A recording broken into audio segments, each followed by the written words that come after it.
I have noticed over time, one of the things about being on screen on a weekly basis, you start noticing when you need a haircut more, or when you're putting on a bit of weight, etc. Look, great to be here. I want to talk about being known this morning.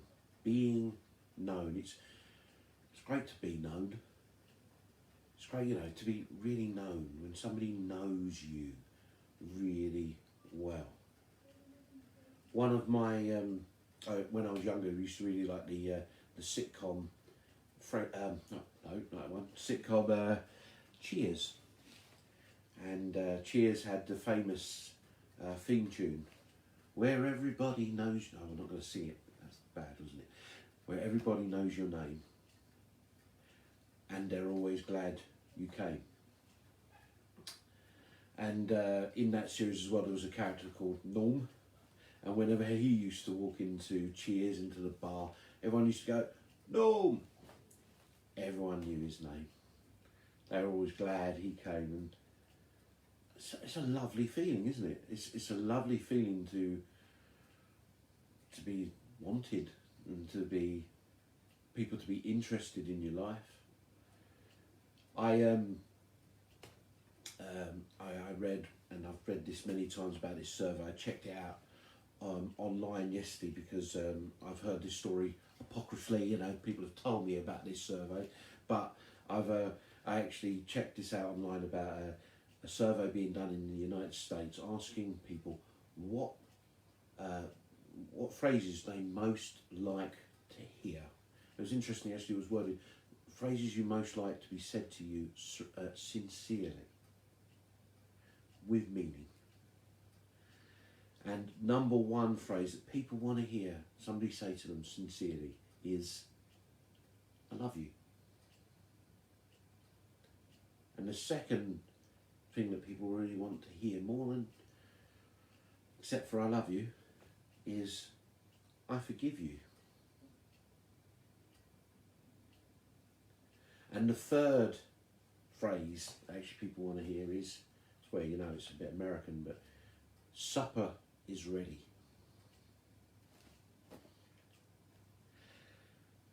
I love you, I forgive you, supper, I'll go with dinner, dinner is ready. I think it's one of the paradoxes, or even one of the maybe challenges of my faith, is this reality of the Creator God. God created everything, right? Billions of stars, planets, this great big universe. We zone in on planet Earth. And in this planet Earth there's 7 billion people. And he cares, and he wants to know me. And he cares, and he wants to know you.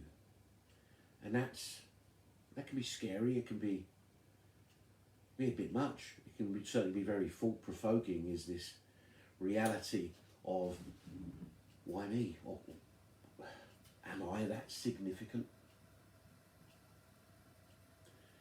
The answer to that question is yes. It really is. And I was writing on the I was speaking on the book of Galatians a couple of weeks ago, and within that, Galatians 4, and I was speaking on that, and it was this book of Galatians. It was written in about 48 AD. Think about that. It's about 15 years after the death of Jesus. This is within living memory of the life and death and resurrection of Jesus. And Paul is writing this letter to these churches, reminding them about who Jesus is. And in Galatians 4, verse 9, it says this. It says, but now that you know God, or rather are known by him. I was really struck by that expression, or rather you are known by him. And I was reading up about it, and I explained at the time, it's this reality of he made the steps towards us. He made it possible for us to know him. He knows us. He knows us intimately. He wants to know more and more and be involved in our lives more and more. And within that, we have a choice to get to know him. See, God, he says, and through his actions, he says, I love you. I sent Jesus to make a way because I love you. I sent Jesus to make a way to say, I forgive you. And God wants you to hear those words, wants you to accept them so you can, we run in life. But also it's that third word, that third phrase, surprisingly enough, that has actually, I've linked into this morning, and it is this: supper's ready. Dinner is ready. And God, I think he wants to say that to us as well. What does that mean, John? It's, well, for me, when you say dinner's ready, it's because, well, you're home, aren't you? When you're at home, you hear that familiar, dinner's ready. And, by saying that, I think God says as well, he says, I've made a home for you. I've got a home for you. And also with that, where he says, dinner's ready, it's this case of also God saying, I will sustain you. I will provide for you. So I think that is something God wants to say to us all. He wants us to know that we're loved and forgiven, but also he's made a place for us, and then he sustains us and provides for us. And I suppose there's two questions off the back of that. If you're watching this and you don't know God, you can do. Get to know him. He wants to know you. He wants to say to you, I love you, I forgive you. I've made a place for you. I will sustain you. I will be with you.